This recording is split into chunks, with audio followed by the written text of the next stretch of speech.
Hi there, welcome to My Community Directory. One of the ways that My Community Directory is different to using a website like Google is the way that you can overlay information in a visual way to better understand our options in the community. This is our Access My Community platform. It's found my address through the Wi-Fi and has given me a search radius of 1 kilometer. I can now overlay services from the directory, but in a visual way, including client services, education and employment, sport and recreation, information and advice, and also community clubs, groups, and churches.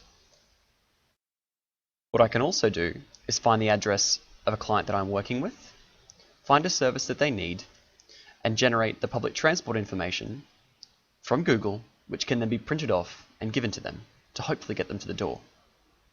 What I can do as a signed-in member of My Community Directory is use Access My Community to produce a more specific list of referral options for a client by refining the categories that show up. Let's say I'm working with John. John requires a mental health service, an employment service, he'd like to find a sports club, and also a community centre around where he lives in Brisbane.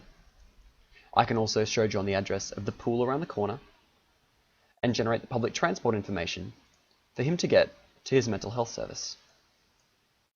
Again, if I'm signed in as a member, I can find a service that suits John, see who the manager is, go back to its page on the directory, and then save this listing in a favorites list that I can then hand or email to John. This is how Access My Community can be used for service delivery on My Community Directory.